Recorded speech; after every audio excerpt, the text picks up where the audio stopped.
Jag vet inte. Herregud. Hello, and welcome back to the Spoilercast, the show where we talk about movies and we don't care about spoiling them. My name is Tobias, and with me as always is my sister and trusted co-host, Rebecca. Hello. Hello!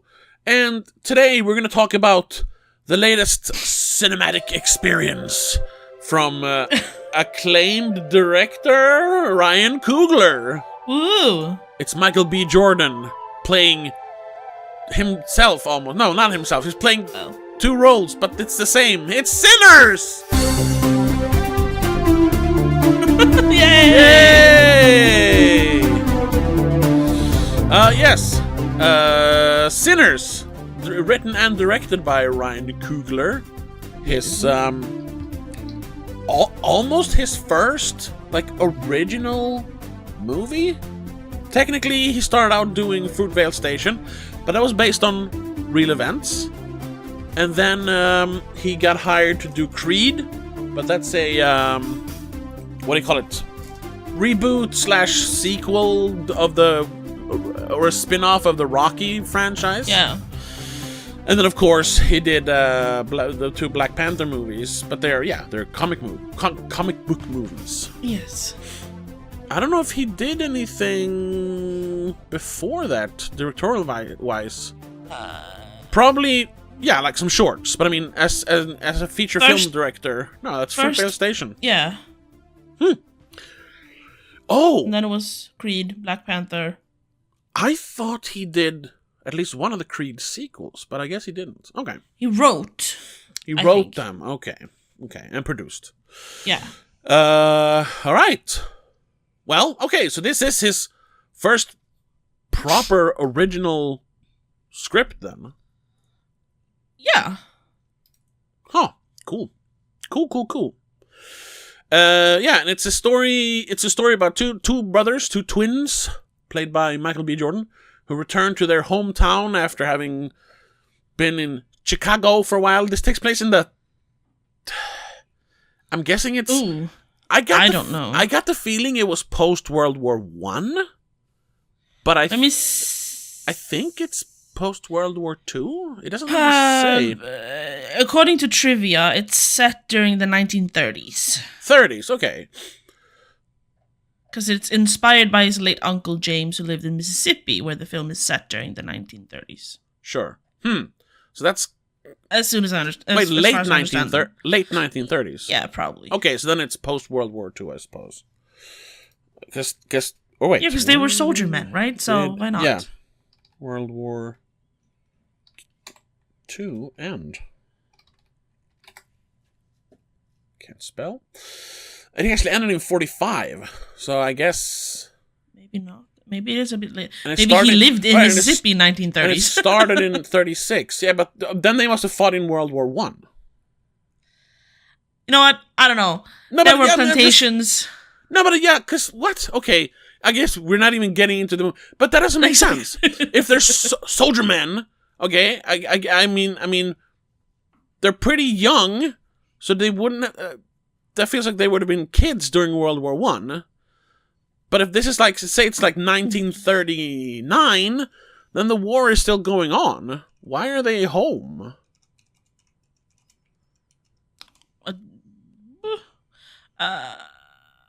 According to New York Times, it takes place in 1932. Uh-huh.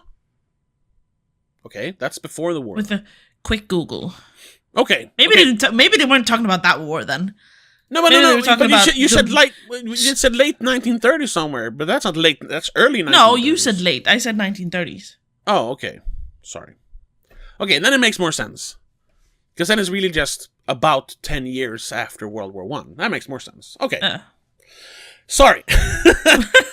Weird start, but yes. Yeah. Because I was a bit confused about when this was supposed to take place. Because it felt very, And they mentioned Capone. I mean, Capone was technically still alive in the 50s, so... True. Yeah. And I was it was the Jim Crow era, which was, as far as I know, in the 30s. Yeah.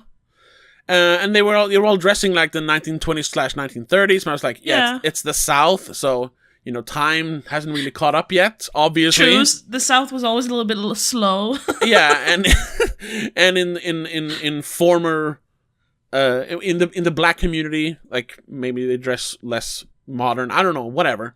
Either way, now we know. Okay, 1932. Yeah.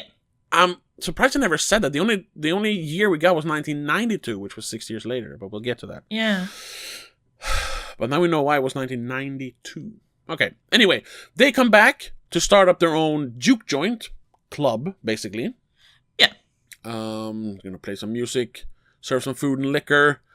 But then, hilarity ensues when some bad people show up. I don't want to spoil it because they don't say it in the trailer. We're gonna avoid spoilers as usual. Yeah, they're gonna hint. We're gonna avoid spoilers here at the spoiler cast. We don't care about spoiling things for the first.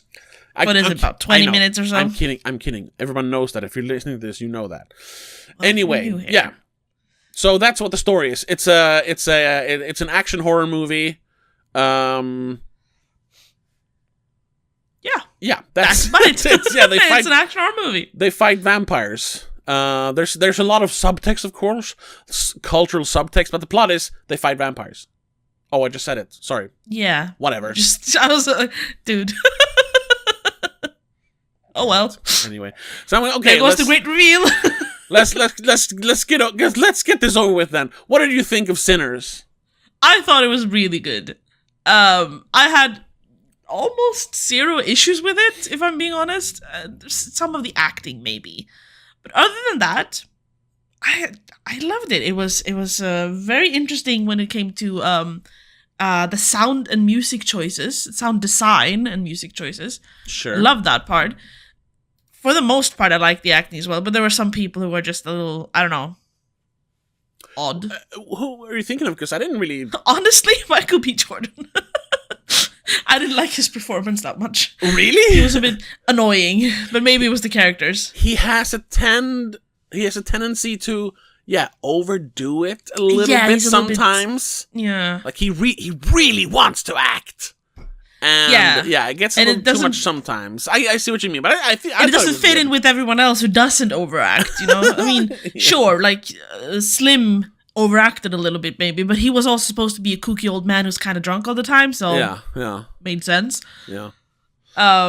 They were just Michael B. Jordan played two people, and they were both a little bit too much. So yeah, sure. Kind of might have been character, could be him, not sure. Yeah. But overall, I liked the little bits of like story and lore. I liked the vampires. Yeah, we'll get to that. We did discuss it a little bit last night when we went home from the theater, and I aired some of my grievances. But I don't think I have an issue with it. I really liked it. All right. I mean, it's not a perfect movie, but it's definitely a rewatch for me. Far from it, I would say. Even though I like you, I'll just say this before you ask me. I really liked it too. Yeah, but it's far from a perfect movie. But it's like a 4 out of 5. Like I have no issues with it. I can say it right away. It's a 4 out of 5, definitely. Despite then, what did you think of it? Except for you just liking it. I liked it. What's the word? Like elaborate, please. Yes. Yeah. Like I said, I liked it. I liked the acting. I liked the music. I liked the camera work. Everything. All the technical aspects. I liked most of the writing. Yes.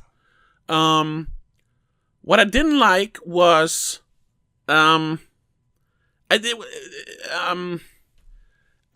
honestly didn't like that it after an hour and a half. Because this was a long movie. It's 2 hours and about 15 minutes. Yeah. Yeah, without credits. Or about 2:10, whatever, doesn't matter. I disliked that it after an hour and a half of setting up characters, build even without the plot really kicking off yet, building tension, building drama between the characters, and even building up the theme of the movie. Yeah. Then all of a sudden it turns into Dusk Till Dawn. And they have to. I guess we're gonna fight vampires now. I was like, but did it really need? Did it really need the vampire fighting part of the movie? I mean, I guess that was the idea he had. Yeah. Like, I want to make a vampire action horror movie. I know, I read that. So. But then he spends so long. He spends an entire movie just doing like a period kind of like musical drama, and then it's almost an hour of vampire fighting action horror movie. It's like, that made it feel a little bit bloated. And I know some people really thought that, he's smashing the genres together really well. I felt like the horror came kind of out of nowhere. Despite having seen the trailer, because I mean the trailer does tell you quite clearly that it's going to be horror and demons and something. Yes, obviously I knew that, but I thought that was going to happen like half an hour into this 2-hour movie, not after 90 minutes. No, that's true. Because it wasn't like I was like, oh my god, where are the vampires? I was like, okay, so they're because I knew the movie was longer. Once I found that out. As we sat down. No. I knew it was longer. I read that, but like the first time I saw the trailer, I didn't know it was going to be a fucking epic. No, that's true. Of course. So I was expecting like, it's going to be a 2-hour movie.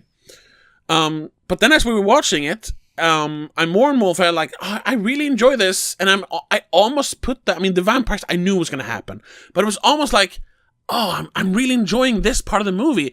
It's kind of cool that he spent like an hour on character development, and then it was like, I really like this. And all right, the vampires. Ew.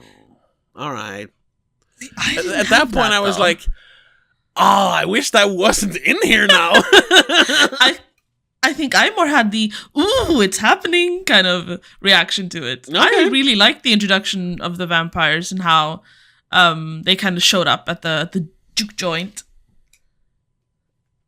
Yeah. I thought it was, I don't know. I am a sucker for vampire movies, so I know. I guess that is You used to be a Twilight fan. Yeah, but I love other vampire movies. No, well, yeah, so. I mean, like a lot of teenage girls who got into vampires from Twilight. No, I think I liked vampires before that. You were like 12 when Twilight came out. Whatever, doesn't matter. Yeah, but that's my one big gripe. Yeah. And to a lesser extent, I thought it was kind of corny that they were vampires. Like, they could have been just demons. When they kind of give you a little bit of there's a little bit of a like history lesson or folklore lesson in the beginning, talking about special people who have the power to like pierce the veil between the living and the dead, and drawing spirits and things, but they can also attract evil. It's like, whoa, there's gonna be some like fucking like voodoo demon shit going on, and then it's like, no, they're vampires. I thought it was gonna be more ethereal, more mystical than vampires. They could have just called it. I've seen 16 billion vampire movies. That's the thing. They didn't have to say the word vampire. Yeah, because you wouldn't have equated them to vampires if they didn't. You would have just gone, okay, demons. Yeah. Monsters, whatever. I think that was the main issue, that they called it a vampire. Yeah. They didn't even like I don't know, go all camp and like call it vampire or something like they do in like Louisiana French style or anything. Like they could have, I don't know, she could have used another dialect or something to make it sound more interesting than just, it's a vampire. It's a vampire. It sounded so basic. Yeah, and it even became like, we have to deal with the vampires now, because it was almost like they, not that they were like used to it, but the one lady that the voodoo girl, or the voodoo the priestess lady, Annie. Yeah. They were asking like, don't you have like, do you know how to deal with these? He's like, I never dealt with vampires before. It's like, but I guess you've dealt with ghosts and goblins before. Made him feel like she was some sort of like demon hunter or something. It became so pedestrian when it was, it's just that, it's vampires. She's what's it, Annie? I think it was Annie. Yeah, Annie. I honestly don't remember a lot of names. I remember Smoke and Stack. That's easy. Wunmi Musaku played her. Right. I can't pronounce her name, but you know what I mean. Yeah. If you read the name. Yeah. She was the voodoo lady. She dabbled in spirits in the other realm, I suppose. And Stack's, I guess, not ex-wife, but former lover. Yeah. Yeah. So that was my big gripe. My third in the like ranking of gripes was actually the music. Now, like I said, I thought the music was great. I just thought that there was a little too much music. Like a lot of scenes that in other movies would have been quiet, so you could feel the tension or let yeah. Because sometimes music usually comes into a movie often to, of course, enhance emotions. Yes. But in movies like this, it's more to like music. There's a music sting when they're like, I guess we gotta go do the thing, bum bum, and they cut the next scene, and then there's music as they're riding or driving or whatever. Or they discover someone is dead and it goes nee, nee, nee. Yeah, and you might have a little in the background until the big sting as they're leaving. Here, there's like whoa music during dialogue, and I was like, could we tone down the music when they're talking at least? I think there was at some full point on rock music going on as they were talking. I was like, Jesus Christ! I think it was a little bit to like set the scene and because that's probably what they would have done in one of those places. You had music overpowering everything. Yeah, but not that they're actually playing. I'm not talking about what's it called music in the scene. I'm talking about the score. No. I think they used the score in the same sense. But that's so dumb. I think it worked for no. It really annoyed me a couple of times. It was cool a couple of other times. Specifically, do you have a specific? I don't remember exactly. I think because I can't think of a single one where I thought it was annoying. I don't. That's part of what I loved with the sound design of it all. The way that they used both music and just background noise to kind of enhance what they were talking about, as if you were hearing the thing they were talking about. You know, like when he they're in the car, and I think it's one of the twins, I guess, talking to Sammy. Smoke. About when he starts playing the guitar? Before he plays the guitar, when he tells him about like this boy that went to somewhere else and he got lynched and all that stuff, and you could hear everything happening in the background as he talked. Yeah, that wasn't music, but that was at least very subtle. I was fine with that. But I think they used the music in the same way. Yeah, to kind of like portray things that you were supposed to like realize had happened or will happen. But then, okay, that's a good example. Imagine if we didn't have those noises, we would still understand from him telling us what it would have looked like and what it would have sounded like. Sure. But I liked that. It was immersive in another way. Oh, yeah, but for radio theater, maybe. This is a movie. Like, we didn't need to have the sound effects of a guy getting lynched when he's telling us and we can see on his face how horrible it was. Sure. Show, don't tell. This was kind of telling, even though it was sounds, only sound, but, telling. And when he stops talking, there should have been this, like, almost like uncomfortable feeling, but instead he starts, like, immediately, which I like that he is, like, because obviously you can see he's about, like, he gets emotional, which he doesn't like. Yeah, this obviously is him, that's like, why he drinks. Deflecting. Yeah, so he slaps and goes, oh, one time to kind of, so he doesn't start crying. I like that. But then he turned it into a rhythm thing, and I was like, which I understand why they did that. You see, they used music to not feel, that's to where express their emotions in other ways. No, not just that. That's why they had, I don't know what you call them, the songs they sang in the field. It was a way to get away from it during the slave era. Distraction. Yeah. So he turned it into a beat so as to not start crying, and I was fine with that. But then they turned into an actual song. It was too much. It was too much. I guess I'm too white. I'm sorry. When it happened, I just sat there and went, "Oh my god, I love this part. This is amazing." It was cool, but it was too much. And I don't know if it was the same. No, it was earlier than that. They had another thing where, in the same kind of setting though, you were in the car. There were 3 people. Sammy was in the back, and I think that was maybe when he played the guitar for them. It was that open car. He doesn't play guitar for. He doesn't play guitar for both of them. He plays the guitar after they split up. Smoke takes the no. Whatever. Maybe he wasn't playing guitar then. But the camera focused on him in the back, and then we had the twins in the front. I think it was the twins at least. And the way the camera kind of like focused in on him as they traveled down that road looked really cool, and it had the same. You could hear the background, the gravel on the ground, and it just elevated the entire scene. Well, I loved it. Yeah, but then there wasn't any music. Wasn't there? I don't remember. Anyway, I just loved the camera work in that one specifically, I guess. Yes, yeah, cinematography was great. But I liked the sound and music of the entire movie. I was floored almost. My jaw dropped at some points when it happened. Specifically when he actually like contacted the past. Oh yeah, future. That scene was great. One was amazing. That scene was great when we actually saw his magical power. Yeah. Manifest.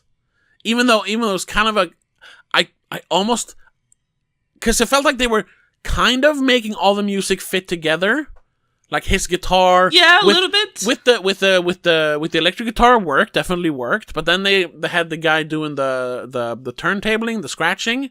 Yeah, and I was like, to a certain extent, it was the same rhythm, but not really. So I was like, why not just make it the same rhythm to make it more? And then some of the hip hop beats kind of came in and was off. Yeah, but it still worked somehow. I know. That's what I'm saying. It worked, but you kind of had to. I'm not saying like, oh, I think it was supposed to be a bit cacophonous. It was all intermingling, so it worked. But wouldn't that have been cooler if it actually had the same rhythm, all of it? No. Okay. I liked the chaos. The chaos there was a point to it, I think. Okay. All right. I think it was supposed to be, because no matter how like connected the past, present, and future is, it's always also a little not connected. It's always chaotic and it's out of sync. And that's how they all like kind of melted in together, different cultures. Because we had the Chinese culture, and we had that jumping dude, which I'm not sure what he was. It was probably some sort of African culture thing. I mean, because everyone there was African American except for the 2 Chinese people. I think they were Chinese. Yeah, and they had one representative with the lady in the pink silk dress thingy. Yeah. I liked it. Yes, I liked it too. I just thought it was a little off. I didn't think it was off. Same way, I didn't think the vampires were really off, except for maybe using the word vampires. No. Yeah. So there's not really much because, like I said, the first hour and a half is character stuff. Mm-hmm. All character stuff, and then the plot is just. Oh, we fight vampires. So not a lot happens in the movie. You know what I mean? No, there's a lot of preparation. Yeah. Which is just going to places, talking to people. Going to places, talking to people. Going to places, talking to people. Literally. Yeah. And then it's the party. And at the party, yeah, we get a little bit more character development. But then also that's just the build up for the attack, and then we have the fight. Yeah. Actually. So, well, we actually been going for 20 minutes now, so I guess we can say spoilers. Because there is one thing that I want to discuss that is, I guess, story related. Which it's kind of is the whole story. Yeah. So from now on, if you don't want it spoiled, although I don't think it would ruin the the movie that much. But whatever. If No, you don't want it spoiled, from here on out, spoilers. Spoilers. You've been warned. Yes. And it actually doesn't have anything to do with anyone dying. I could do the joke because a lot of people die. You but, could do that one. It doesn't make sense because it's the thing I want to talk about is not connected to anyone dying at all. So I couldn't even make the joke like, no, when Stack dies. I just said it. Haha. Both die, so whatever. Get to it. Yeah. The point was the movie is called Sinners. Yes. Yeah. I guess it feels so. I don't really know. I'm trying to figure out what is he trying to say with the movie. What is it other than a historical document, so to speak, mixed with a vampire movie? What is the point of the movie? Because we've talked about this. A movie can just be entertainment. Yeah. But this was so big, so involved, it felt so, in a way, so personal, because it was so connected to black culture. But yeah, you kiss everything there, but whatever. But in the end, it's like, what was the point of the movie? What was really the point of the movie? I have my interpretation. But I'm just asking, for conversation's sake. What was the point of the movie for you, other than entertainment? What point of the story, plot? I'm not sure there was one, actually. Like, I understand what you're saying, that if this might kind of come off as slightly not racist, really, but it's assumption. People, if anyone's still listening, we're not trying to offend anyone. We're not trying to offend anyone, but we're also not. I'm not gonna dance around certain words and stuff. I'm just prefacing. I'm just prefacing. Yeah. What I'm trying to say is, like, if I have this feeling that most times when a black person is making a movie about black culture, it has a meaning to it. It is a point to point out black culture, to point out history, the black history of them being oppressed and all that. This had that obviously in it. Duh. I mean, the KKK was mentioned, and there were white people being rude to black people. Like, we had that obviously, but that was not the point of the movie. No. I think the point of the movie was possibly more to just showcase black history, and this is what black culture was back then. But why did you need vampires then? Why did it need to turn into an action movie then? Because he wanted to make a vampire movie. I don't know. That's the point. That's the thing. Why the two parts doesn't work together. I don't think he had a proper point to it. He just thought. I think he just liked the concepts together. But I'm not sure. That's way too much effort for a fucking vampire movie. This is the Underworld movies. That's how much effort you should put into a vampire action movie. You don't spend 90 minutes setting up this very, very well staged story about two brothers, that are like one generation away from slavery and all that, and setting up, and some of the people that they like talk to might even have like grown up as slaves. Slim is probably old enough to have seen the last of the slave era, if this is the 30s and he's like in his 70s. Yeah. Well, I guess he was probably born right after, but you know what I mean. Like, he's basically from that era. It was still there. And I mean, it's really. obviously still there. That it's so close. It's still really there. Yeah. Like, I mean, they ended literally they ended cotton. slavery, but exactly. All of a sudden, they were when they bought the sawmill. They're like, oh yeah, this was the sawmill. The workers slept upstairs. Like, oh, you mean you're slaves that you now have to pay all of a sudden? It's all still there, of course. Setting that up so well, setting up all the characters, just to have them, punch vampires? Like, come on! There has to be something else, then. There must be something else. Because there was something else in that part. I just don't see what the vampires had to do with it. It felt like a completely different movie. But maybe that was the thing. He maybe didn't want to have like a deep, dark meaning to it. But why then spend 90 minutes on the deep, dark part of it? To set the scene? I don't know. That's what I mean. You could have spent 40 minutes on that, and then the movie would have been about 2 hours. It felt kind of like when you're trying to write something, you kind of get carried away and just keep writing that one thing until you...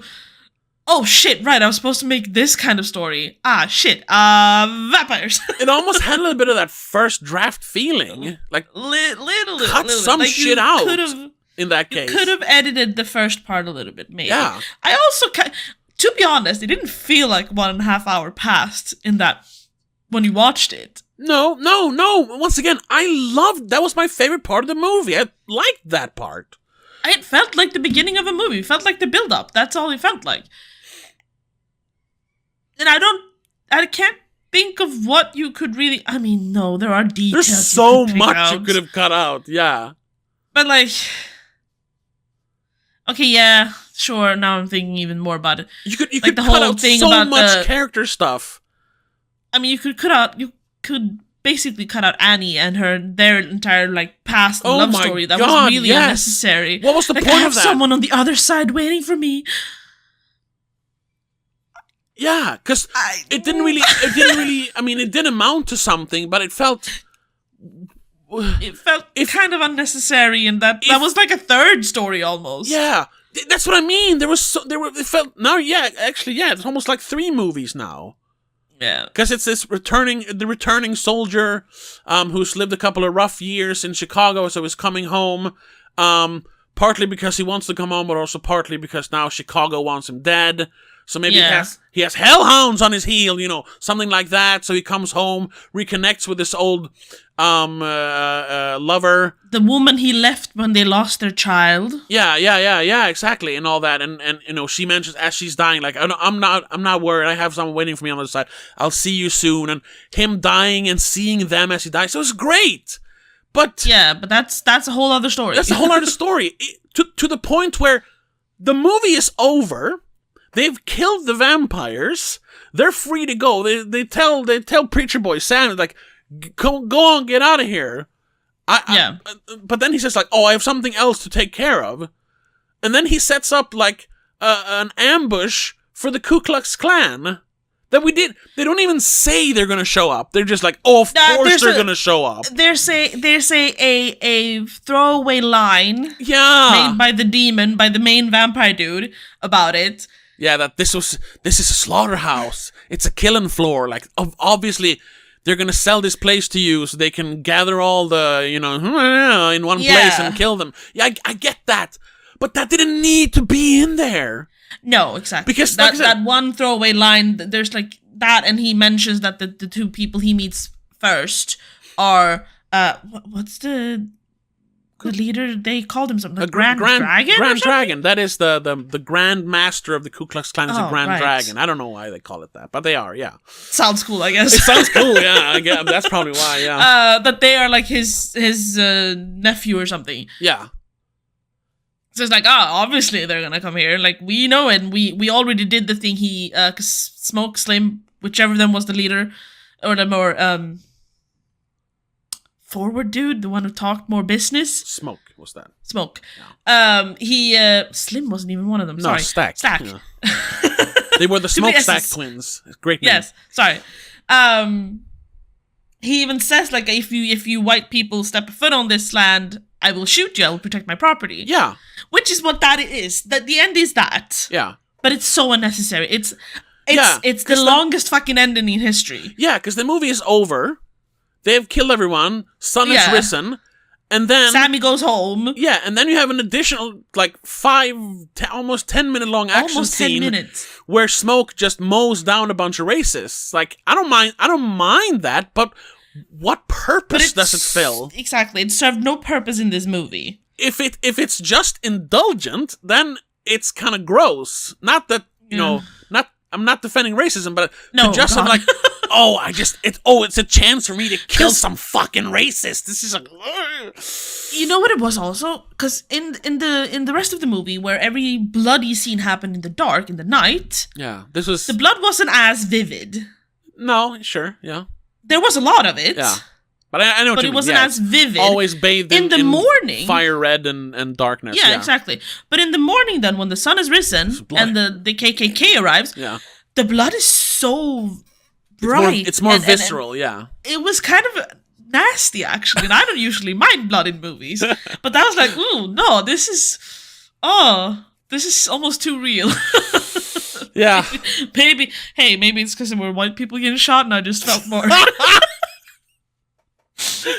Oh, No, that was a joke. It was just that it was so bright in comparison. Yeah. Like we go from night to sunlight and the same amount of blood. It's a very stark difference. yeah.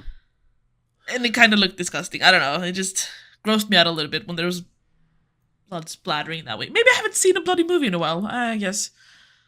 Yeah, the blood, that aspect, honestly, nothing. I don't care about that. I was just, why is the scene in here? Yeah, no, that scene in general was Yeah. just honestly pointless. Honestly, pointless. Even like, but we had to get to the scene where he dies.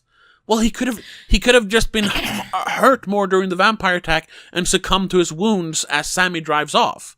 He's like, I'm fine. I'm just gonna Yeah. fix up whatever's left here, and then he sits down because he's fucking bleeding. I'll take this car, And then you whatever, have yeah. the scene where he sees his Annie. lady and the baby. Yeah, exactly.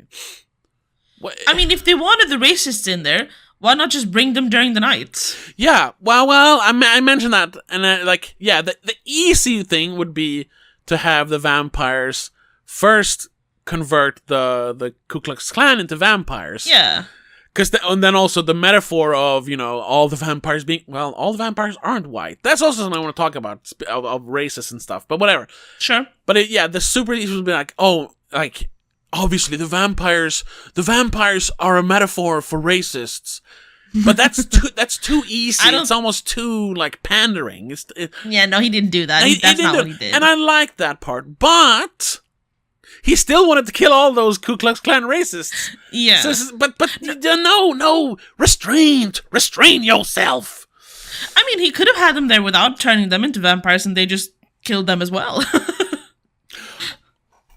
Yes. Now that would have been funny. Imagine the vampire action stuff is going on, and not like throughout the entire movie, but for a little while. No. They cut to the bunch of clan members on horseback or whatever, sitting in their little hoods things, yeah.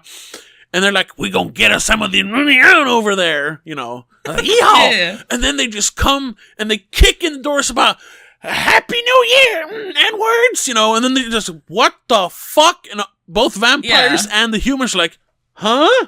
And the vampires just like, more meat, and they jump on the but then and then but you know what? A trifecta of but that would have been too funny. fighting. So you can't do that. I don't. It feels like he's like, no, I can't do that. It's too easy. This is too funny. This doesn't fit in. But I still want to have that scene where I kill them. That's almost what it feels like. Because that would have been A little perfect. bit, yeah. They kick in the door. They're standing there in their stupid pajamas, and the vampires is like, huh? And they're like, oh shit! Or they just run off. I don't know. But once again, that would have been too funny. It doesn't fit in. The movie might have been too the funny. movie isn't haha funny, No, it's very serious. Not a single moment where you go, well, there is one moment where you go, haha, it's kind of funny. It's when he shoots the dude in the kneecap just because. Yeah, but that's in the beginning. It's funny. It's more light-hearted in the beginning. Yes. It's so annoying. So annoying. There is one more thing that it felt a little bit unnecessary. It's the Native Americans kind of showing up out of nowhere in the middle of the movie, I guess. Yeah, they're chasing the main vampire. Yeah. We didn't really need to see them. He could have just said they were on me, and then that's it. Yeah, I don't know. I guess we needed the distraction of her opening the door for them and him warning her, but like, because in the intro they mentioned the Irish having whatever they called their little shamans. Feely, right? Yeah, and they mentioned specifically the Choctaw tribe, calling them something. That was one. And yeah, exactly. And then we call it the egg. What did she say? I don't remember the names. Yeah, or something. Yeah, but I don't remember the Native Americans that chase the vampire are specifically Choctaw. I don't know if they say it, I but understood it says that in the part. credits. Yeah, but then also because they say, "Oh, we ain't seen no Indians around here." Or Yeah, there aren't any around here, but obviously there are. What are you talking? What? Yeah, that's what it felt kind of weird to have them there. Then, if was it supposed to make them look ignorant, or was it a miss in the script? I don't know. Or have they traveled very far to chase this vampire? But then, like, why? Why have you crossed state lines without being hurt by him? How did you Doesn't make sense. And then hold on, maybe I'm overanalyzing here, but when we first see the vampire, it's played by what's his name, Jack O'Connell, by the way. Great. When he first literally jumps into frame, he's all like burnt and he's halfway burning. There's smoke coming off of him. And this is before we know they're vampires. I thought he literally like escaped from hell. That was the point of the smoke and all that. And I was like, whoa, that's kind of cool. But then I'm confused because around that little house we see, there is nothing but flat ground. Yeah. How did he get there before the sun set? Because the sun is literally setting as that's happening. How did he get there? See, I'm thinking it's the whole being like an original vampire kind of thing. Because they're all usually a bit stronger, usually survive easier. Yeah, but okay, in so the end, he can be in the sunlight for a little bit longer. Yes, that would have been awful long, a little bit longer, based on where that house was. Exactly, and the fact that the sun is technically still up. Really, yeah, I know it's a little bit weird. This movie's not falling apart, but I'm getting more and more disappointed in it. But I think that's it. I think he's just hurting. He's not dying because of the sun. I'm not saying he's dying, but like. It's not like he just, ran 10 minutes from a cave or something. There's nothing around that house. For miles, it looks like. But I don't think... Maybe sunlight alone can't kill him because he's stronger. But that doesn't work. Yeah, Vampires are always... There's no vampire that is immune to sunlight. There isn't. No, I know. Well, yes, there is. In Twilight, they're immune to sunlight. They just sparkle. That doesn't count. And Blade is a daywalker. That's different. Maybe this dude he's was not a daywalker. Obviously, he was smoking. This isn't part of the Marvel Cinematic Universe, so no. there are no daywalkers here. Anyway, I don't know. That is a weird detail, but I don't really care because we don't see exactly the direction he's coming from. We just see the way he's running, and that way it's empty. But in the reverse shot, we do see where he came from, and there's nothing but... We do? Yeah. Because he runs straight towards right, when they're leaving, door. We see it. Yeah, and when they're leaving, yeah. Oh, you're right. Yeah. I don't know, man. Anyway, back to my original thoughts when we started the spoilers. The movie is called Sinners. Yes. Yeah.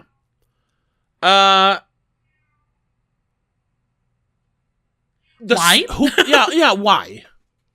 I mean, obviously you can easily make it like a two part thing. Obviously, the vampires are sinners. Yeah. That's the most obvious way to look at it. They're demons from hell. They're sinners. But also, throughout the entire first movie, the part without the vampires, there's an underlying theme of music being like the devil's thing, or at least that kind of music, playing it for that kind of crowd. I mean, the movie opens with Sammy's father talking about that. Yeah.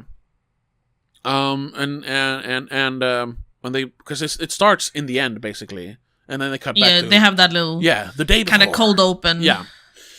And Sammy's father tries to stop him, like, don't go play that music for a bunch of, drunks, and he calls them something else, unholy, some I don't remember what he basically. uses. Sinners. Basically, sinners, yeah. You'll call the devil to you or something. Yeah. Oh my god, that's another thing, though. Because he says that, the devil's called, whatever. Does he know that Sammy has that power? Because that's also the thing. It's not like a perceived that music has that. No, he literally has magical powers. Because vampires. That's what the intro is saying. That there are people who can summon spirits of the future and the past, but they also open the gateway to summon darker things. So it's not, which is in this case the vampires. It's not a spiritual. It's not a emotional thing. It's literal magic. Yes, yeah. You open the gates, which they still do. You can't control who comes through them, which is still subtle enough to make it feel cool and believable. But it is also like it is literal magic. But does Sammy's father know that? And that's why he's trying to tell him not to play the music? Maybe he's just afraid that he could do that. I don't know if he knows exactly. Because otherwise, I mean, I'm equating that to that just classic Christian people being afraid of anything that isn't Christian. Yeah, exactly. But he was right. That's the thing. That's another thing. That's true. That's another thing. I'm really not really sure where the movie's going, because obviously, like, in the end, Sammy is the protagonist. We want him to succeed. We want to be on his side. But his dad was right. The crazy pastor, the crazy preacher man was right. Yeah. So I'm like, is the movie criticizing that kind of frivolous? Is it like pointing out that sinning is bad, or? Not that. Oh, people are gonna say, "Oh, you're reading it too literal." Like, yeah, I know, but I'm trying to understand, like, what it. Because then I think you're trying too hard, though. What do you mean? What? Okay, but then you have the whole thing where towards the end of the first movie, Sammy and Smoke are talking about, like, oh yeah, you're real good at playing this music, but this is the last time you're playing it. It's like, okay.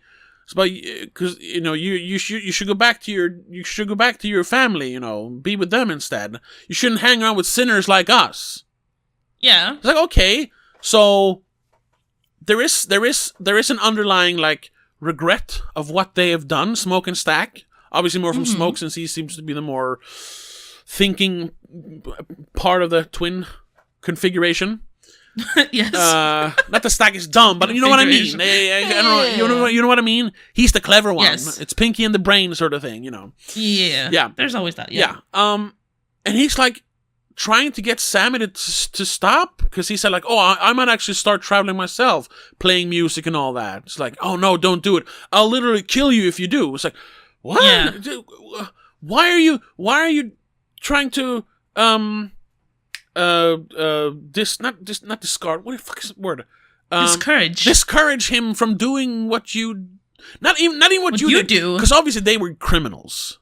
Sure, yes. Obviously. And he's not going down there to be a criminal. He's going to play music, yeah. But even then, if it's not like, oh, you might turn into a criminal, maybe it's just like, the world is even, oh, you might think it's bad for black people here. It's even worse out there, even though they talk about, how they're so progressive everywhere. It is bad. We've seen it, because they talk, oh, I've been on trains, I've been on boats, I've been on roads, I've seen everything, when he talks to the other girl, Haley Steinfeld. Mary. Who was like 1/16 black. Yeah, that was also funny. You do the math. Yeah. Anyway. So, once again, is the movie trying to say that kind of freedom? Because in the end, what the movie is, because they mention freedom a lot, even though it was a terrible night, for those few hours, we were truly free. We were free. Yeah. And I mean, that is what Sammy is looking for with his music. Freedom to play his music, freedom to be something else, freedom to get away from, generational trauma, if you will. But he's trying to discourage him from doing that. Why?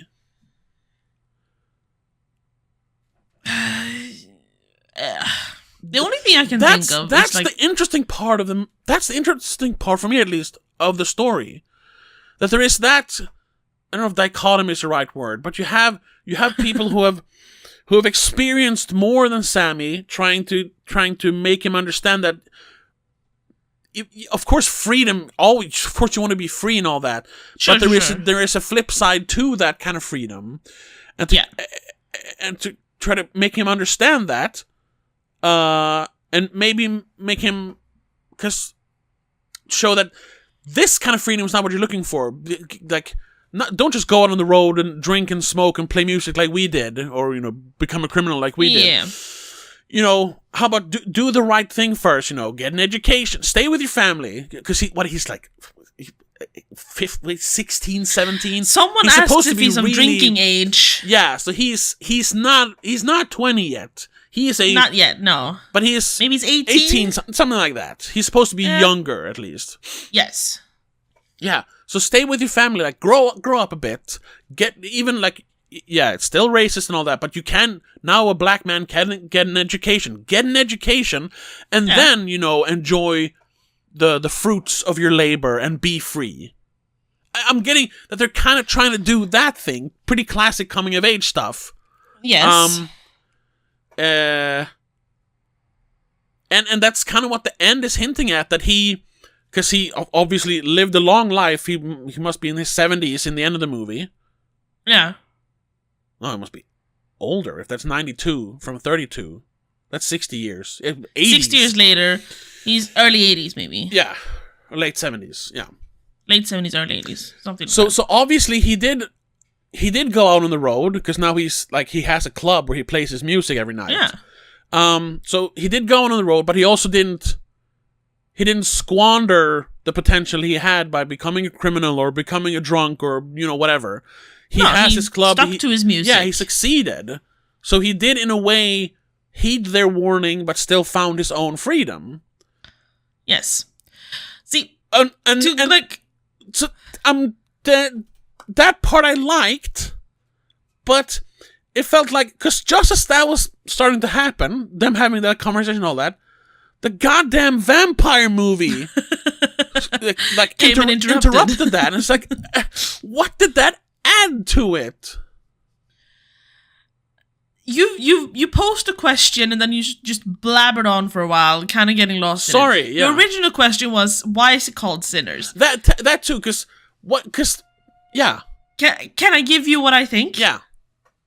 I think sinners is just a collective word here to point out that everyone is a sinner in a way. They're using it to like point out the different ways people are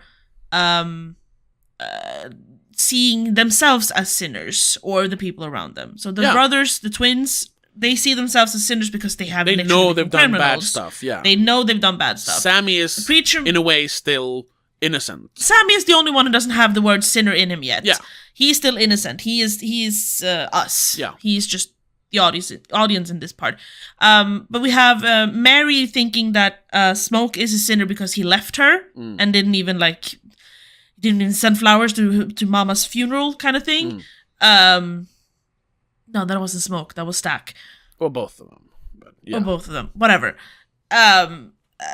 Preacher Daddy, whatever his name was, and the pastor dude, Sammy's father, he's obviously just thinking of sinners in the way that you usually see with movies, with the Christian pastors going like, oh, music is the devil's work and you should only sing hymns, basically. That's all that's permitted. Yeah. Anything else you do is a sin. We have, what's her name? Perline? Mm-hmm.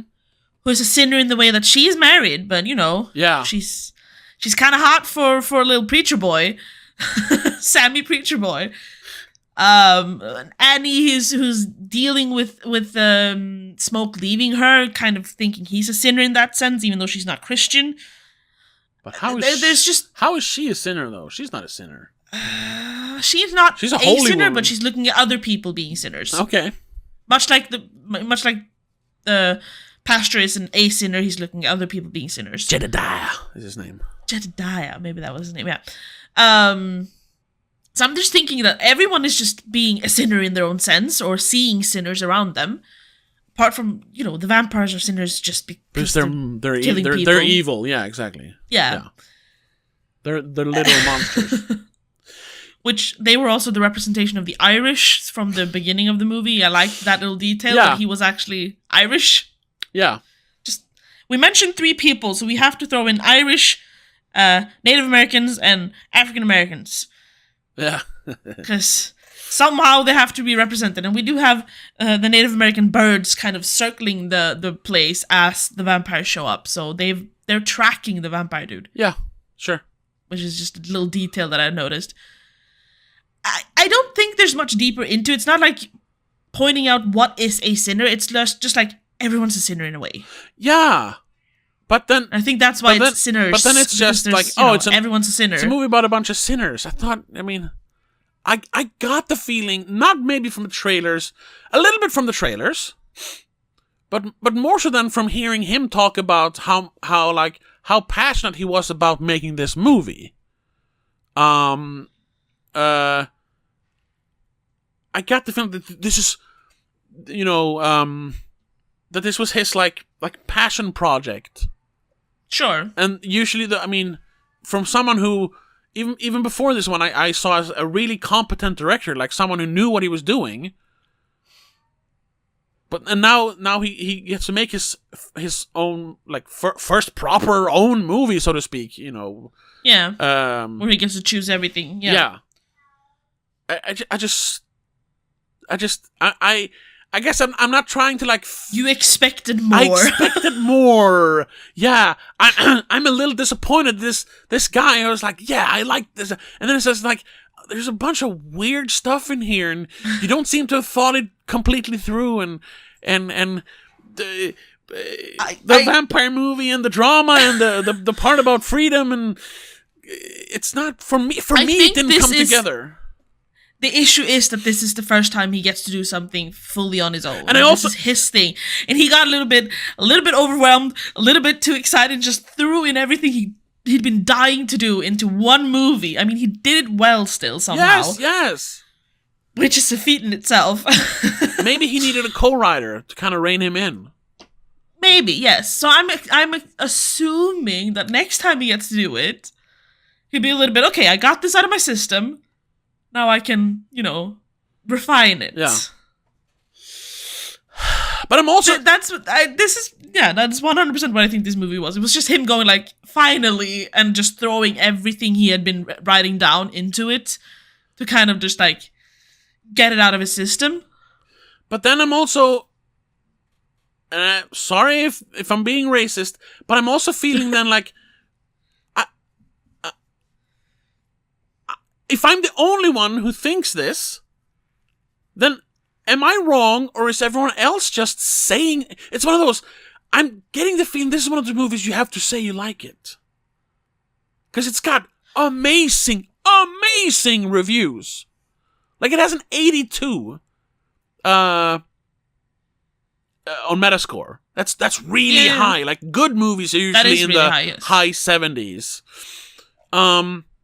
Film Stage gives it a 10 out of 10 and writes, Coogler doesn't reinvent the vampire movie with sinners, but in a current era of American cinema where messages are force-fed, a thoughtful social satire that gives viewers time to dissect and never lets its loftier thematic aims get in the way of its junky thrills, it is a breath of fresh air. I can't remember the last time I had this much fun, nor felt so reinvigorated by a major studio genre movie.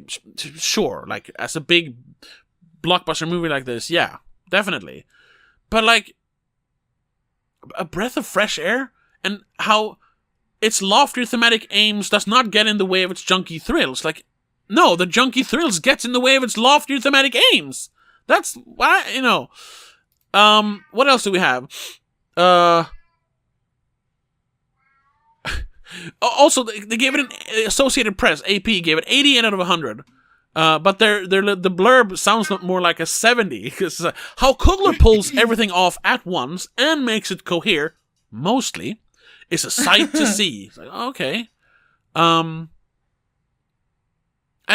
Sinners is an electric film, sparkling with energy and passion. Sure. doesn't mean it makes sense.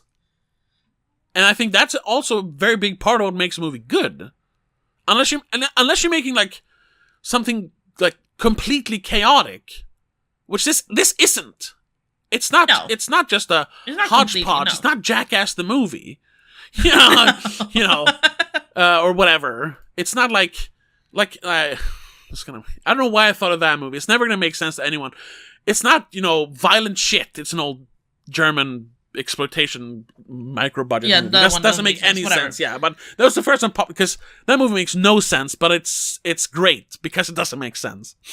Anyway, here, Little White Lies also gave it a perfect score.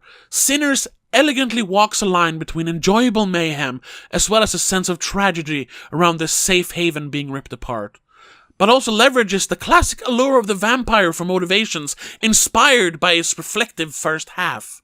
What do you see? They're saying that there is a point to the vampires, that the vampires represent something more than just vampires. Yeah.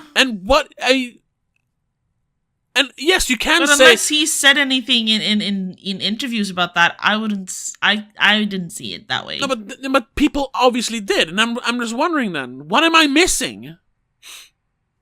Because no, I think they're overanalyzing it. Yeah, but because like I said, I could see the vampires being a symbol for racism. Yeah, but the vampires specifically say like, we don't care about race. Like, no, they literally don't. They bite everyone. Yeah, they bite everyone.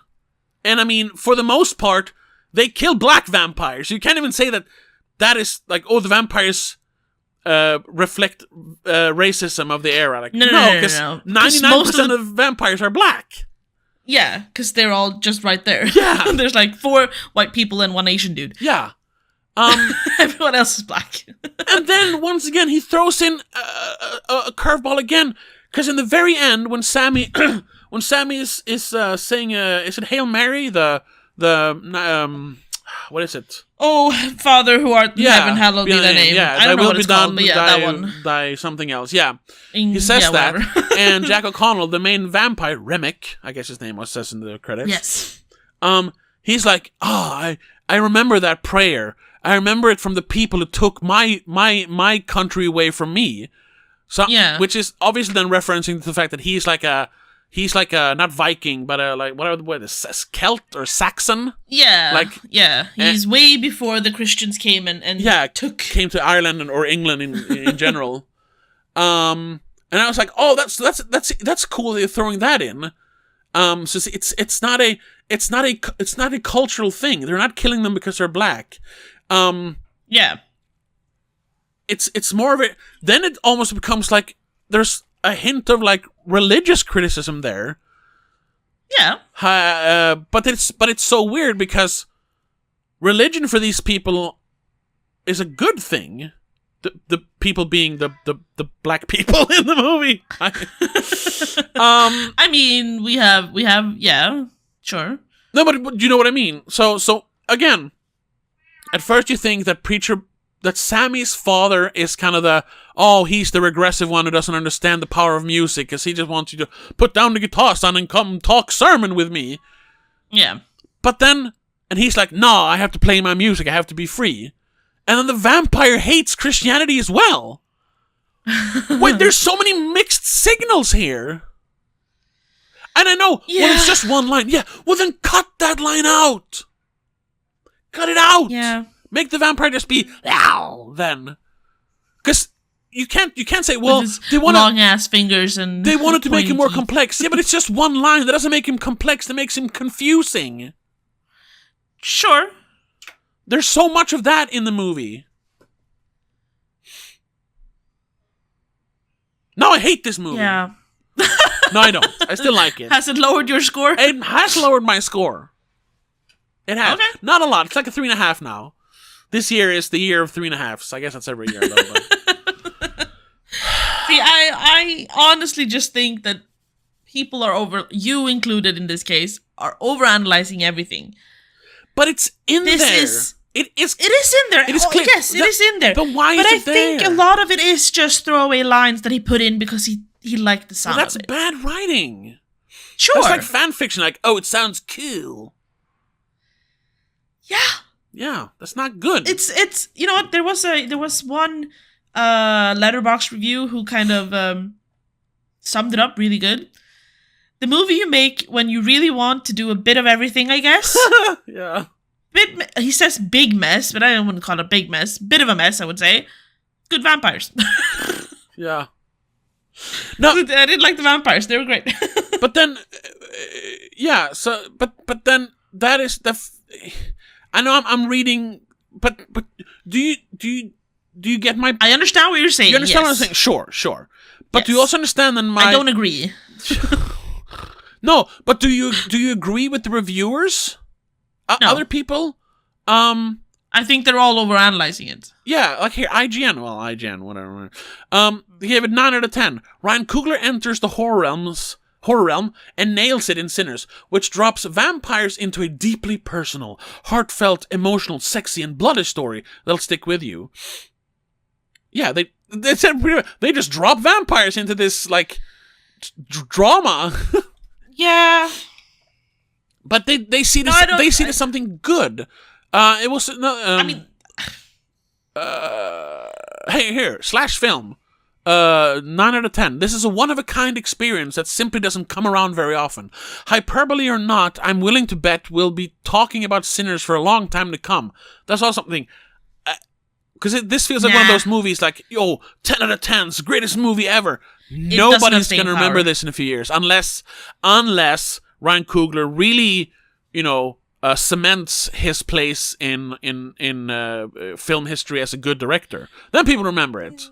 You know what I mean? No, I don't think they'll remember this specifically still. He will be remembered for other things before that. This is going to be one of those movies like, oh, right, he did this one. When you kind of go back and look at his filmography in like 10, 20 years. Yeah. It's not, no, this is not going to go down in history. I mean, by the end of this year, people will have forgotten about it. Okay, this one, I might actually read the full review. Not here, but... Screen Crush gave 9 out of 10. The way Coogler resolves Sinners' central ideas within a traditional horror story framework is truly masterful. He plays the audience like a fiddle. Okay, so he understood that there's a resolve to it all, because that's what I'm... And I'm not missing a resolve, but how that has anything to do with vampires is what I'm missing. Oh, their web... Oh... Yeah, I don't know what they're trying to say there. Anyway, how long have we been going on for? An hour. That's not too bad. Yeah. This is what happens. Like, it usually happens when we watch a good movie that doesn't have like substance to it. Yeah, we spend a lot of time just breaking down the bad parts of it, but also because a lot of this, it is a good movie, but there's so much that doesn't work in it for me. It is. The only thing that doesn't work in it is the writing. Yeah. He chose to mix a bit too many things. Yeah. If you just watch it as dumb entertainment, totally fine, totally works. Who cares? As soon as you try to put any more meaning into any of it, you get confused because he is throwing half lines in there. So you have a bunch of just starters and none of them really finish. So what you're saying is shut your brain off and enjoy it? Kinda. But get immersed in the visual of it. Enjoy the action, the gore, the music, the lore, I guess, a little bit. And no, don't try. This is not black person makes black movie because black power. No. This is just black dude makes what he knows. But I get the feeling he is doing it. Yeah, obviously write what you know. That's definitely in there. Yeah. But he knew blues, because that is in the trivia. It's all about him and his family and his uncle, I think it said. Yeah. Being into blues a lot, and that formed him as a person, obviously. And then throw in maybe he wanted to make a vampire movie, and he's like, you know what? Haven't seen that combination too much. We haven't seen Plantation. Well, that's not true. We have seen, but not for an entire film. No. It's usually just part of the movie. Yeah. They usually in movies where you have the plantation and then the vampires, you go with the vampire into the future and you kind of forget that they came from the plantation era, and that's just the beginning normally. In this case, we're stuck in the past plantation era. Yeah. Sounds awful to say. No, I mean, yeah, So yeah, no, I think this is a kind of shut off your brain and just enjoy the movie. But okay, yeah, okay, and I'm not fine with that because I get the feeling he wanted it to be more than that. We need to maybe look up some more interviews with him then. Yeah. To see if we can or not suss out if there was anything deeper. Yeah, but I'm also getting it from the fact that if you just want to enjoy a cool vampire action movie, you'll have to sit through 90 minutes of people talking. That's the thing. Before the vampire action. Yeah. Which, if you're just going to enjoy it for the vampire action, you're going to fall asleep in those 90 minutes. Because it doesn't matter how well made that is. If you're just here for the vampire stuff, you're not going to appreciate it. That's not fair. I did. Yeah. Okay. Were you only there for the vampire action? I mean, I honestly expected the demons, as I thought they would show up like 15 minutes in the movie. Yeah. But I totally forgot about them when the movie kept going and they weren't there. And then when they arrived, I was like, oh, right, vampires! Oh, okay. This movie was made for me. Yeah, I suppose. But okay, but then I want to talk a little bit about this the phenomena of a movie you kind of have to like. We've talked about this before. Sure. Yes. I don't think this is one of those movies. Based on the based on the trailer or on the reviews, it is. Yeah, this shouldn't be one of those movies. Looking at Letterboxd, it's the same thing. This has a 4. Yeah, but that's just people. Almost every movie on Letterboxd gets like a 3.1 after everyone has given their 1s or 5s. This one skews high. 4 is high on Letterboxd. Yes, because people are afraid to be pegged as racists if they didn't like it. Thank you! There we go. We've said that before with when it's a primarily black made movie. Yeah. And there's so many who are still afraid of being pegged as racists. And I also don't want to... The thing is... Yeah, and then people are going to say, well, we're racist for always saying that people only like black movies because they went... That's not what No, that's not true. That's not what we're saying. There is a pinch of truth in that. Yes. There are always going to be people who are going to like a movie just ally, because so you have to like it. I liked it, but I have to like it even more. Same with fucking gay movies. Like, Call Me By Your Name. I haven't seen that one, but like... And I've heard it's good. It is a very good but movie. But like, still. See, I think this is a really good movie, though. So, yeah. You know? Yeah, sure. Like, people are gonna go, oh, you have to like it because, otherwise you're sexist or you're anti-gay or homophobic. That's the word I was looking for. Thank you. Same with, like, why fucking Emilia Perez was nominated for everything. Oh, my... Yeah. Even though people actually dared to not like it, but they blamed it on the director being a white man. A white cis man. I guess, yeah. Yeah, no. Because he was... But... we're not getting into that again. Yeah. But, like, it's like, oh, we kind of have to vote because if we don't, we're going to make it sound like we're anti-trans, anti-Hispanic, anti-everything. Yeah. There is always gonna be that as soon as it because of the history of the world. Yeah. Soon as the person involved in the movie or the main character is anything but white, you have to like it or you're racist. Yeah. Or you're sexist or you're homophobic or whatever. Yeah. And that's... There is definitely those kinds of people reviewing this as well. But in my opinion, they're idiots. If they liked the movie, they liked the movie. If they didn't, they didn't. That's fine. If you didn't know that Ryan Coogler was black, would it have changed anything?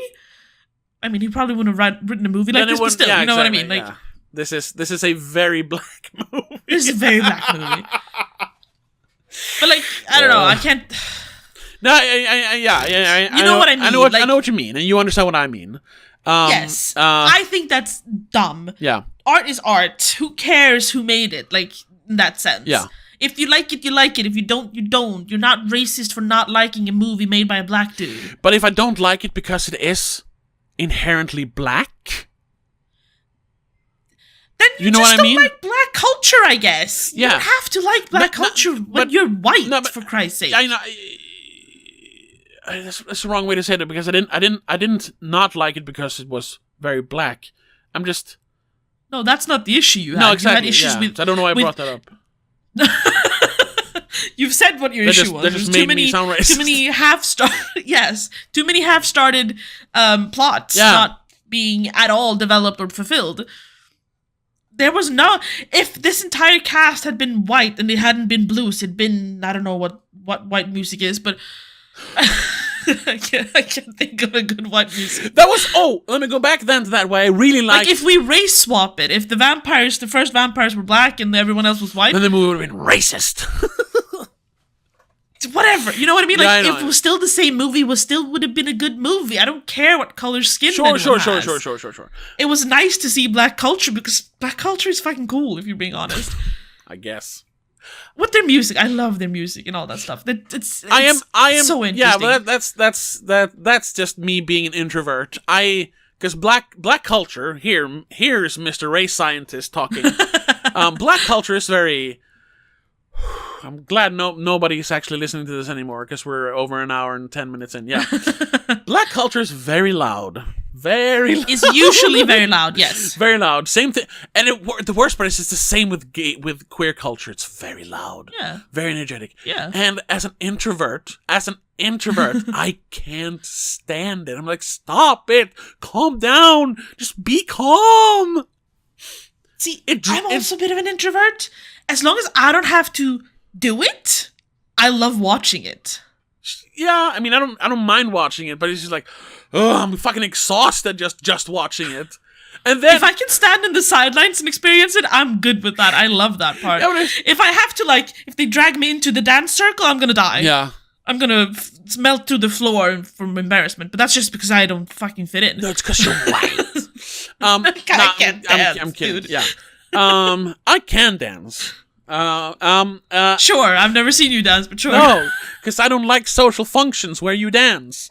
Anyway, but it's so funny then, because at one point, Mary, Haley Steinfeld's fucking wigger character, she's literally a wigger. She literally says, "Oh yeah, I'm quarter black," basically. No, it was her granddaddy was half black. Yeah, I know, but it's literally saying, "Well, I am black."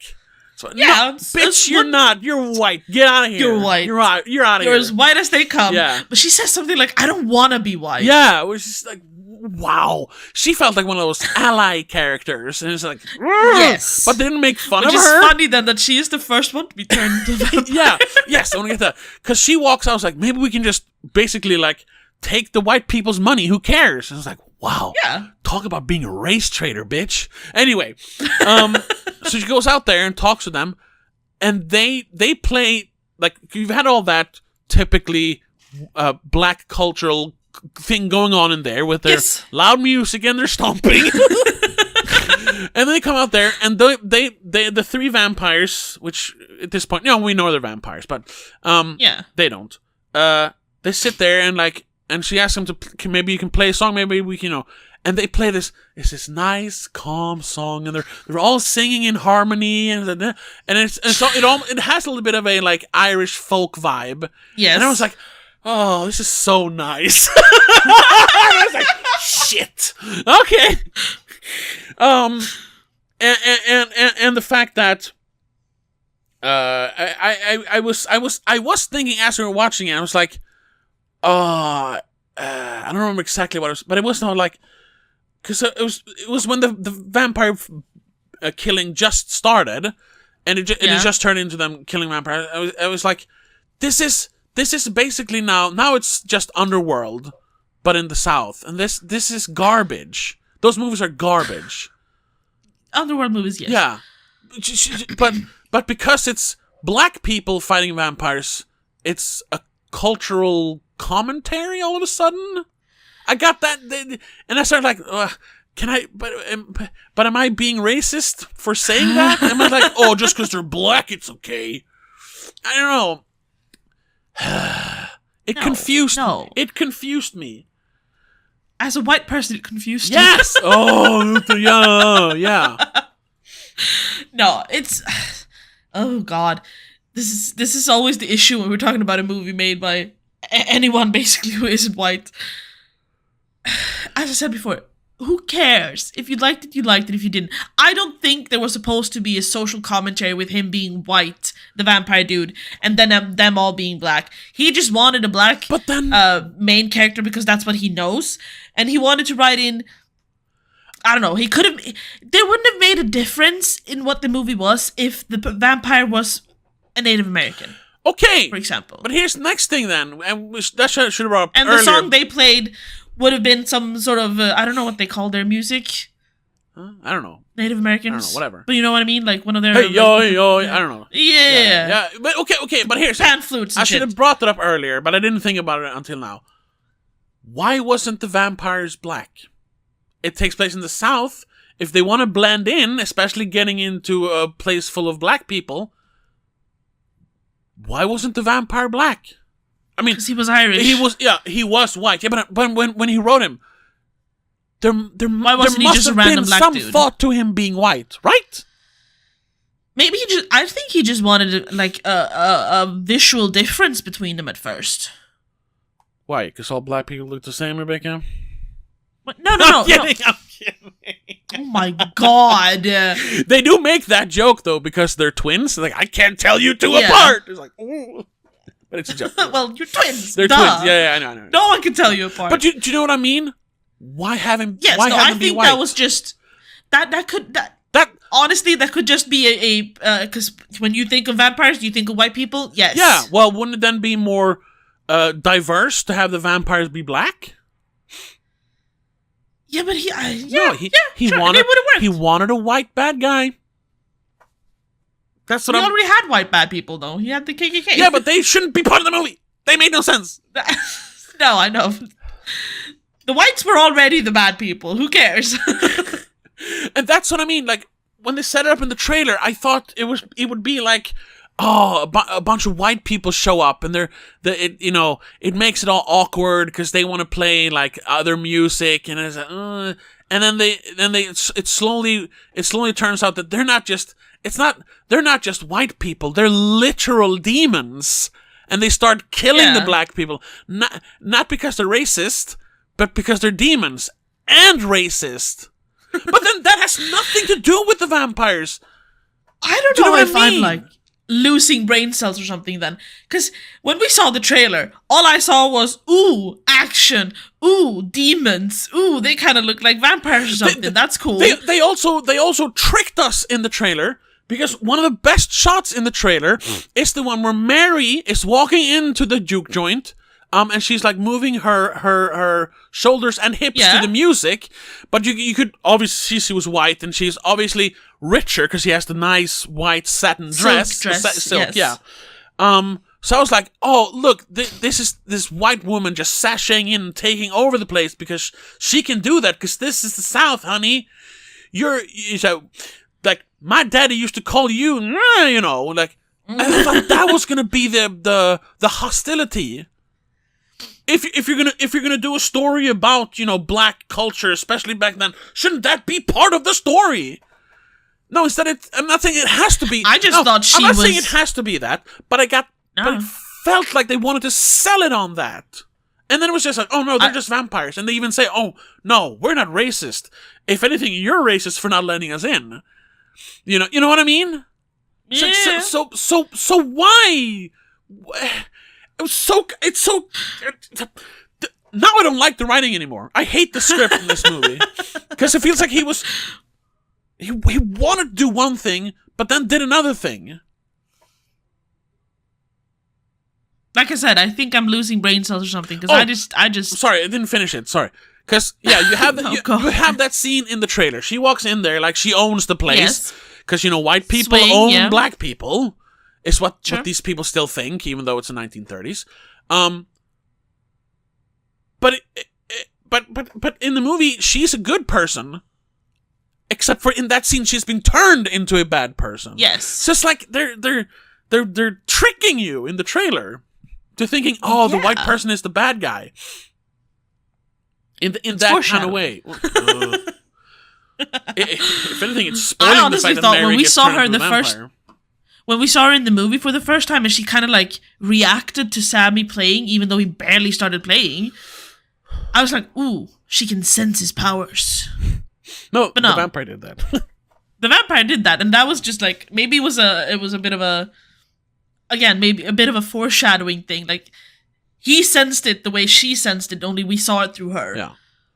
Well, obviously, But- everyone who heard his music could sense it, but they didn't know what it was. Yeah, that's true. Yeah, exactly. That's the whole thing. That's the power of music. Yes.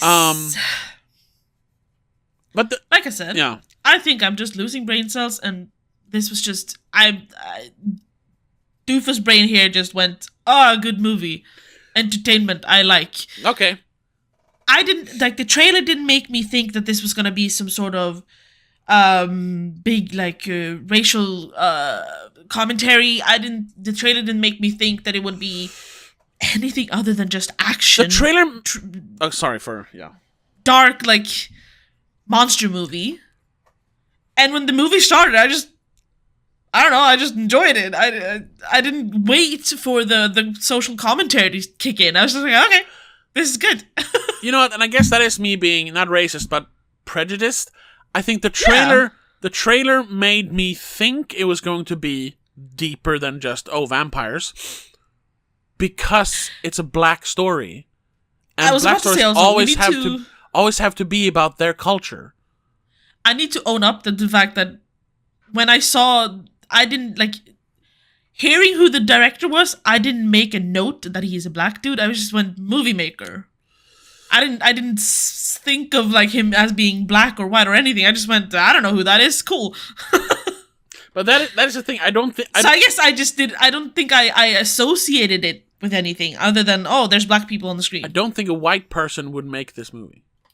No, because they wouldn't be able to write it this way. Exactly. Because you write what you know. So I knew even Said that before I 1,000 knew who times. directed it, I was like, oh, this is a black movie. It's made by a black person.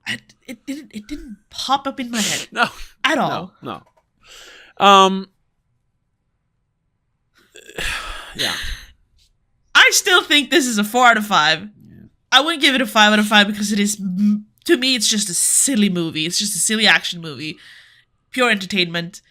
If you're not offended by gore and a little bit of gore and blood, and swearing, bad words in general, they use a lot of offensive words to some people. And I'm not talking about the racial There slurs. I'm talking were about the other words very they use. little N-wording, though. Yeah, they called each other that like a couple of times. Yeah, that's the more is acceptable fine. part, yeah. But And I think someone else, Yeah, a when- white when person they- says it like when once. they showed up and then it was, come on, let's get them nerds! Yeah. Other than that, I'm referring to the other words they use to describe other things. Yeah. That could be offensive to some people who are, not used to potty mouths, basically. Oh, I guess. There was a lot of... Other than that, it's like, it's just a movie. It's an action thriller, kind of maybe a little bit scary towards the end if you're afraid of vampires, I guess. Yeah. But I loved it. But okay, okay. You know what? All of your complaining and all of this discussion has not discouraged me at all. I still think this is a 4 out of 5. You stand strong with Great your brothers. movie. No, I'm kidding. You won't No, I sway wouldn't me, say it white like that, man. I just enjoyed the I movie. know. Hell, I'm partial for the vampires though. And so. as we were watching it, I did enjoy it. It's now that I'm thinking about it, I was like, this makes sense. You know what? I could look past all of those little nitpicks, in my opinion. You know what? We should run it off here because we've been going on Yes. for a while, almost an hour and a half. Yeah. But I say because I want to keep talking about it because there is more. It's almost one of those Snow White things, right? I know you understand what I'm getting at, but I feel like I have to say more to make sure. You need to explain it better. almost to myself, yeah. So Yeah. for the Patreon companion piece this week, we were probably gonna do Fruitvale Station because it's the only. Well, I know I didn't watch the Black Panther 2, but I mean that would be the Ryan Coogler movie we were gonna watch. And then I was jokingly saying last night as we were going home, like, hey, we should do From Dusk Till Dawn, because this is basically Dusk Till Dawn. But no, because, yeah, we shouldn't do that. But I say we cut it off here, and we start recording the Patreon episode right now. We just keep recording. Sure. Okay. Because thank you. That also does the work easier for me because I'm traveling this weekend, so I can have everything done immediately. So, yeah. Thank you so much. We'll say that. Thank you so much for listening. If you want to keep hearing me being racist about this movie, you should check us out on patreon.com/don'tmakeascene, or if you're watching this on YouTube, become a YouTube member. You can listen to my racist rants even more after this. To the exclusive episodes that only paying members get. Yeah, exactly. You pay to get the exclusive episodes. You have a whole backlog on Patreon, so I'd say it's more worth it over there, but you can still become a member if you want to. And yeah, thank you so much for listening. We'll be back next week with something. I don't know if I have something. We haven't planned anything yet. But it'll be something. And until then, have a good one. Bye. Bye. The Spoiler Cast is part of Please Don't Make a Scene. It's produced and hosted by Tobias Vedén. Co-host is Rebecca Vedén. Executive producer is Annika Vedén. I also want to give a shout out to all our patrons over on patreon.com/don'tmakeascene. CK85, Christopher Billén, Daniel Gaiso, Annika Vedén, Jacob, Mom and Mac, Laura Kinney.